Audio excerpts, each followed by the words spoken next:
नमस्कार दोस्तों, स्वागत है आपका आपके अपने यूट्यूब चैनल अपनी कोचिंग पे। जैसा कि आप जानते हैं आज है 12 सितंबर और 12 सितंबर के सेकंड शिफ्ट का एग्ज़ाम है SSC-MTS का, वो समाप्त हो चुका है। अभी हम इसके एनालिसिस के बारे में बात करेंगे। दोस्तों लगभग हमने सारे क्वेश्चन हमने इसमें इंक्लूड किए हैं और अगर आपको इसका PDF डाउनलोड करना है तो आप हमारे टेलीग्राम ग्रुप को ज्वाइन कर सकते हैं और वहाँ से जाके इसका PDF डाउनलोड कर लीजिएगा, जो कि फ्री ऑफ कॉस्ट रहने वाला है। इसके अलावा SSC-MTS में जो भी 1 तारीख से लेकर आज तक जो भी क्वेश्चन पूछे गए हैं उन सभी का PDF आप डाउनलोड कीजिएगा। काफ़ी हेल्प होगी आपकी अगर आपका आगे एग्ज़ाम है तो। बात करते हैं आज के सेकंड शिफ्ट के क्वेश्चन के बारे में। तो पहला क्वेश्चन पूछा गया था आज कि भारत रक्षा अधिनियम किस वर्ष पारित हुआ था। तो यह पारित हुआ था 1915 में। और इसके बारे में कंप्लीट बात करें तो इस अधिनियम को भारत रक्षा विनिमय अधिनियम के रूप में भी जाना जाता है। यह एक आपातकालीन आपराधिक कानून था जिसे भारत के गवर्नर जनरल ने प्रथम विश्व युद्ध के दौरान और बाद में राष्ट्रवादी और क्रांतिकारी गतिविधियों को सीमित करने के लिए पारित किया था। इसके अलावा यह अधिनियम ब्रिटिश भारत की सरकार को विशेष अधिकार प्रदान करता था ताकि वे पंजाब में क्रांतिकारी और जर्मन प्रेरित खतरों से निपट सकें। आज का अगला क्वेश्चन पूछा गया था कि अदिश राशियाँ कौन सी होती हैं। तो अदिश राशियाँ द्रव्यमान, आयतन, घनत्व, समय, ये अदिश राशियाँ होती है। और बात करें इनके बारे में तो अदिश राशियाँ वे भौतिक राशियाँ होती है जिनमें केवल परिमाण होता है और कोई दिशा नहीं होती है। तो अदिश राशियों के उदाहरणों में शामिल हैं जैसे दूरी, द्रव्यमान, तापमान, ऊर्जा, कार्य, घनत्व, दाब, आवृत्ति, विशेष ऊष्मा। तो इसमें है इनमें वो केवल परिमाण होता है, कोई दिशा नहीं होती है इनमें। तो अदिश राशियों को उचित इकाई के एक एकल संख्या द्वारा निर्दिष्ट किया जा सकता है। अगला क्वेश्चन पूछा गया था कि भारत के पहले प्रधानमंत्री कौन थे। तो पहले प्रधानमंत्री है वो पंडित जवाहरलाल नेहरू थे। वो इनका कार्यकाल है वो प्रधानमंत्री कार्यकाल में सबसे लंबा कार्यकाल है। ये 3 बार है वो प्रधानमंत्री बने थे भारत के। बात करें इनके कार्यकाल के बारे में तो जब से देश आज़ाद हुआ था 15 अगस्त 1947 तब से लेकर 27 मई 1964 तक इन्होंने कार्यकाल इनका था। और इनका कार्यकाल था वो 16 साल और 286 दिन तक की सबसे लंबा कार्यकाल था इनका। आपसे एक क्वेश्चन पूछ सकते हैं कि सबसे लंबा कार्यकाल किसका था। तो पंडित जवाहरलाल नेहरू का था। अगला क्वेश्चन पूछा गया था कि 2009 में ऑस्कर अवार्ड है वो किस गायक को दिया गया था। तो ऑस्कर अवार्ड है वो AR रहमान को दिया गया था। स्लम डॉग मिलीनियर मूवी के सॉन्ग के लिए दिया गया था इन्हें। और बात करें भारत के अन्य ऑस्कर विजेताओं सूचियों में तो भानु अथैया ने 1982 में दिया गया था। उन्होंने गांधी जी की ड्रेस डिज़ाइन की थी तो उनके लिए है वो उन्हें डिज़ाइन ऑस्कर अवार्ड दिया गया था। वो कोई फिल्म थी एक स्लम डॉग तो कोई सी मूवी थी, उसमें गांधी जी के वो पोशाक डिज़ाइन की थी, उसे दिया गया था। सत्यजीत रे को दिया गया था 1992 में। रसूल पुक्कुट्टी को 2009 में दिया था। गुलजार को 2009 में दिया गया। कार्तिकी गोजाविल्स और Guneet Moga the elephant whispers को 2023 में दिया गया था। ये एनिमेटेड मूवी थी एक। और RRR नाटू नाटू सॉन्ग को 2023 में दिया था ऑस्कर अवार्ड। कुल मिलाकर भारत को अब तक है वो 2 ऑस्कर अवार्ड विभिन्न कैटेगरी में मिल चुके हैं। कुछ की हमने बात कर ली है। अगला क्वेश्चन पूछा गया था कि विंग्स ऑफ फायर पुस्तक के लेखक कौन है। तो ये क्वेश्चन है वो रिपीटेड है। ये क्वेश्चन इससे पहले है वो इस बार है वो 2 शिफ्टों में पूछ लिया गया है। एक दिन तो लगातार दूसरी और तीसरी शिफ्ट में पूछा गया था। ये 8 तारीख को शायद 8 तारीख को पूछा गया था। रिपीटेड था ये सेकंड और थर्ड शिफ्ट में दोनों में। तो विंग्स ऑफ फायर पुस्तक है APJ अब्दुल कलाम की। बात करें इसके बारे में तो डॉक्टर अब्दुल कलाम और अरुण तिवारी ने इस पर सहयोग किया था। तो ये इनकी खुद की आत्मकथा है और सहायक लेखक तो वो थे अरुण तिवारी थे। और इसको वो हिंदी, अंग्रेजी, बांग्ला, बंगाली, तेलुगु, तमिल, कन्नड़, मलयालम, उड़िया, मराठी और गुजराती इन 13 भाषाओं में से इनकी आत्मकथा का अनुवाद और लेखन किया गया था। प्रमुख भारतीय भाषाओं के बाहर विभिन्न अनुवादकों द्वारा विंग्स ऑफ फायर का चीनी जिसे GPEC द्वारा हुई शीर्षक दिया गया था और फ्रेंच में भी अनुवाद किया गया था। तो इसका बहुत भाषाओं में अनुवाद किया जा चुका है। अगला क्वेश्चन है कि रिवोल्यूशन 2020 पुस्तक के लेखक कौन है? तो महान लेखक आज के समय की चेतन भगत, इन्होंने रिवोल्यूशन 2020 लिखा था। 2011 में ये पुस्तक लिखी थी इन्होंने। और इस पुस्तक के बारे में है वो, इस पुस्तक में क्या है, तो पुस्तक वो प्यार, भ्रष्टाचार, महत्वाकांक्षी किशोरों, कोचिंग संस्थाओं द्वारा उम्मीदवारों के शोषण, आत्मबोध और प्यार के बलिदान के बारे में है इस पुस्तक में। और बात करें चेतन भगत जी कुछ फेमस बुक के बारे में, वैसे तो बहुत बुक हैं लेकिन कुछ फेमस बुक के बारे में बात करें तो 5 पॉइंट समवन 2004 में आई थी। The 3 mistakes of my life आर्ट, 2 स्टेट्स नो में, क्रांति 2020 जो कि प्यार, भ्रष्टाचार, महत्वाकांक्षा 2011 में आई थी। द गर्ल इन रूम 105 में, ये 2018 में आई थी। 1 अरेंज्ड मर्डर 2020 में आई थी। 400 दिन 2021 में आई थी। ये कुछ लोकप्रिय किताबें हैं चेतन भगत की। अगला क्वेश्चन था कि राष्ट्रीय बहुआयामी गरीबी सूचकांक में कौन सा राज्य है वो 4th स्थान पर है? तो इसका उत्तर होगा मध्य प्रदेश। बात करें ये इंडेक्स कौन जारी करता है, तो नीति आयोग के बहुआयामी गरीबी सूचकांक MPI के अनुसार मध्य प्रदेश देश के सबसे गरीब राज्यों में 4थे स्थान पर है। सूचकांक के अनुसार मध्य प्रदेश की 37% आबादी वो गरीब है।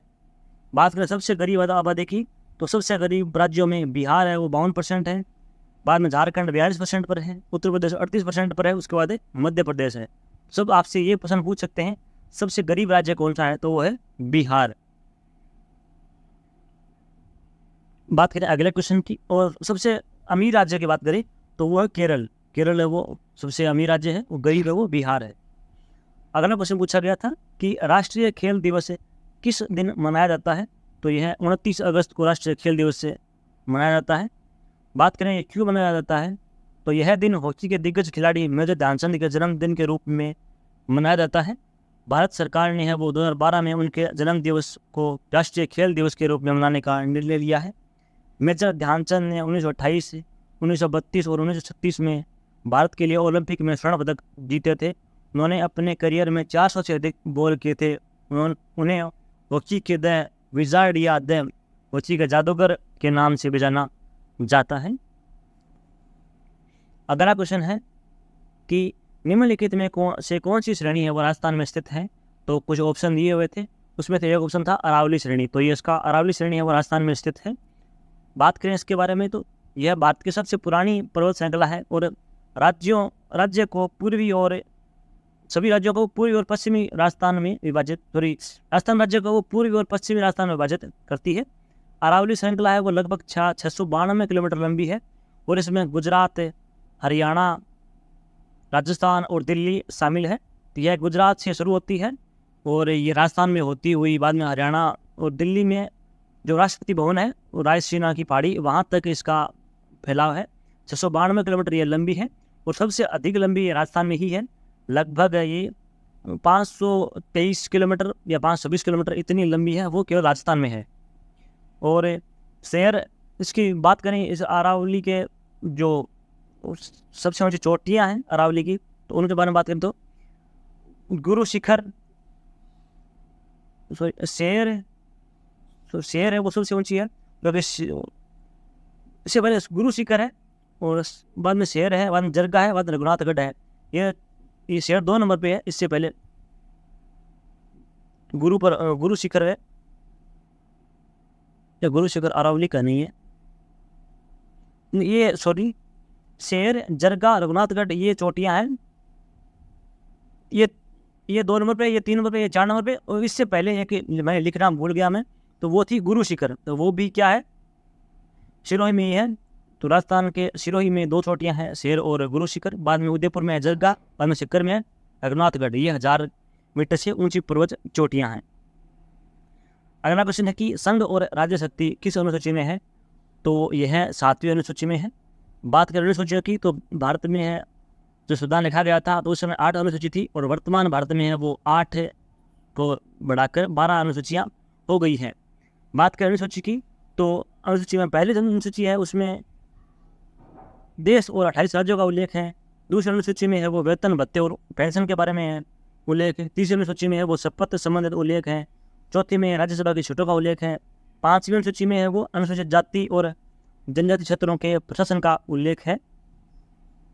बात करें अगले छठी अनुसूची के बारे में, तो असम, त्रिपुरा, मेघालय, मिजोरम का जनजातीय प्रशासन है, जो आप कटरी याद किया होगा, ATM स्क्वायर। और इसके बाद है 7वीं अनुसूची, तो उसमें केंद्र और राज्यों के बीच शक्ति का बंटवारा है, वो 7वीं अनुसूची में है। तो ये आपसे पूछा गया था, आपसे हो सकता है दोबारा पूछे कि कौन सी अनुसूची है वो ऐसे संबंधित है। तो अनुसूची के बारे में हमने कंप्लीट बात कर ली है। इसमें बात जो 8वीं अनुसूची है उसमें 22 भाषाओं का उल्लेख है। तो इसके अलावा बात करें जो नई जोड़ी गई थी 9वीं 10वीं 11वीं 12वीं, उनके बारे में बात करें तो भूमि सुधार संबंधित अनुसूची है, ये 9वीं है। और दर बदल संबंधित प्रावधान है, ये 10वीं अनुसूची में है। और पंचायतों का प्रावधान बाद में नगर निकाय का प्रावधान, ये 11वीं और 12वीं अनुसूची में संबंधित है। तो आपसे यहाँ से दोबारा प्रश्न पूछ सकते हैं। तो आप इसको, अगर आपको ये समझ में नहीं आया जल्दी जल्दी पढ़ाने के कारण, तो आप PDF डाउनलोड करके इसको दोबारा पढ़ सकते हैं। बात करें अगले क्वेश्चन की, तो अगला क्वेश्चन था कि विंटर रेन है वो किस राज्य में होती है। तो विंटर रेन है वो भारत के उत्तरी पूर्वी राज्य में होती है, उत्तरी पश्चिमी राज्य में होती है। और ये मुख्यतः जम्मू कश्मीर और हिमाचल प्रदेश में सर्वाधिक होती है। बात करें इसके अलावा कौन से राज्य में होती है, तो पंजाब, हरियाणा, हिमाचल, उत्तराखंड, पश्चिमी उत्तर प्रदेश में भी सर्दी के मौसम में थोड़ी सी बारिश होती है। यह बारिश है वो गेहूं उत्पादन के लिए सबसे अच्छी मानी जाती है, जिसे मावट की वर्षा भी कहते हैं। यह वर्षा है वो सर्दी के महीने यानी कि नवंबर, दिसंबर, जनवरी, यहाँ पे ये वर्षा होती है। अगला क्वेश्चन है कि फीफा अंडर 17 महिला विश्व कप 2022 में कितनी टीमों ने भाग लिया था। तो 16 टीमों ने वो फीफा अंडर 17 महिला विश्व कप में भाग लिया था। और उसकी मेज़बानी है जो भारत ने की थी। और इसके बारे में कंप्लीट बात करी तो भारत ने वो मेज़बान देश होने के कारण टूर्नामेंट के लिए क्वालिफाई भी किया था। और भारतीय टीम ग्रुप A में भी थी, जिसमें अमेरिका, मोरक्को और ब्राज़ील भी शामिल थे। स्पेन ने कोलंबिया को 1-0 से हराकर फीफा अंडर 17 महिला विश्व कप का खिताब जीता था। तो आपसे ये पूछ सकते हैं कि इसमें विजेता टीम कौन थी, तो आपसे पूछ लिया गया है पहले, तो दोबारा पूछ सकते हैं आपसे कि फीफा अंडर 17 विश्व कप विजेता टीम कौन सी थी। तो वो थी स्पेन टीम थी, उपविजेता कोलंबिया थी। इसका आयोजन कहाँ हुआ था, तो भारत में हुआ था। और कितने टीमों ने भाग लिया, तो 16 टीमों ने भाग लिया था। ये आपसे प्रश्न, 4 प्रश्न है वो पूछ लिए गए हैं। एक क्वेश्चन था कि 2009 में पद्मश्री और 2016 में पद्म भूषण है पुरस्कार है वो किस महान व्यक्ति को मिला है। तो यह उदित नारायण को यह पुरस्कार मिला है। उसके अलावा बात करें तो अमिताभ बच्चन को है वो 1984 में पद्मश्री और 2001 में पद्म भूषण से सम्मानित किया जा चुका है। शाहरुख खान को 2005 में पद्मश्री से और 2009 में पद्म भूषण से सम्मानित किया गया था। विश्वनाथ आनंद को 2007 में पद्म विभूषण से सम्मानित किया गया था। वे पद्म विभूषण पुरस्कार प्राप्त करने वाले पहले भारतीय खिलाड़ी थे। और उस्ताद बिस्मिल्लाह खान, पंडित भीमसेन जोशी और सत्यजीत रे 3 लोग हैं जिन्हें सभी 4 पद्म पुरस्कार और भारत रत्न से सम्मानित किया जा चुका है। सभी पुरस्कार इन्हें मिल चुके हैं। ये इन व्यक्तियों का है वो सभी 4 पद्म पुरस्कार और भारत रत्न से भी सम्मानित किया जा चुका है। इन्हें कोई सा पुरस्कार नहीं है जो नहीं मिला इनको। अगला क्वेश्चन है कि प्रधानमंत्री स्ट्रीट वेंडर्स आत्मनिर्भर निधि से कौन सी योजना संबंधित है। तो ऐसा कुछ क्वेश्चन था, तो ये संबंधित है स्वर्ण निधि योजना से। बात करें इस योजना के बारे में, क्या है तो योजना, तो ये PM स्वर्ण निधि योजना के तहत है वो रेहड़ी पटरी वालों के लिए एक विशेष माइक्रो क्रेडिट सुविधा प्रदान की जाती है। इसके तहत लाभार्थी को 50,000 रुपये तक का लोन मिल सकता है। सबसे पहले इस योजना के तहत किसी को भी 10,000 रुपये का लोन मिलेगा, जिसे चुकाने के बाद दूसरी बार उस और कर्ज लिया जा सकता है। अगला क्वेश्चन है कि असम में बोडो जनजाति के द्वारा कौन सा त्यौहार मनाया जाता है। तो बैसागु त्यौहार है वो बोडो जनजाति के द्वारा मनाया जाता है। और इसके अलावा है वो बैसागु के अलावा बोडो जनजाति बथो पूजा भी करती है। और इस त्यौहार के दौरान है वो भक्त एक देवता को प्रणाम करते हैं। बोडो लोग है वो गाय की पूजा से शुरुआत करते हैं इस त्यौहार की, और फिर अपने माता पिता और बड़ों को प्रणाम करते हैं। बात करें अगले क्वेश्चन की, तो 1931 से पहले तिरंगे का रंग कौन सा था। तो ऑप्शन में दिया हुआ था लाल और हरा, तो ये आपका उत्तर हो जाएगा। इसके अलावा बात करें तो भारत के झंडे के बारे में, जो अभी तिरंगा है वो कौन कौन सा रंग पहले बन चुका है। तो भारत का जो तिरंगा है वो पहले ऐसा था, उसके बाद ऐसा हो गया, बाद में ऐसा ऐसा ऐसा फिर ऐसा। तो 1906 में है वो ऐसा था, 7 में ये था कुछ, और 1917 में ये था, 1921 में चरखा था और ये 3 रंग थे, 1931 में वो 3 रंग तो ये थे और एक चरखा था, 1947 में है वो ये हुआ था रंग लास्ट मंथ में जाके। और इसके बारे में कंप्लीट बात करें तो 1931 से पहले है वो भारत के राष्ट्रीय ध्वज में 2 रंग लाल और हरा रंग थे। 1931 में राष्ट्रीय कांग्रेस की कराची में बैठक में तिरंगे को भारत के राष्ट्रीय ध्वज के रूप में अपनाया गया था। लाल रंग को कैसा रंग में बदल दिया गया और रंगों का क्रम बदल दिया गया था। तो आप समझ सकते हैं ये जो है वो रंग उल्टा कर दिया था। ये लाल रंग है, उसको इसके बारे में बात करें हम, लाल रंग को उल्टा कर दिया था, कैसे रंग बना दिया गया था और इसको बदल दिया गया यहाँ पे, इसको यहाँ पे कर दिया गया था। और इसके अलावा बात करें तो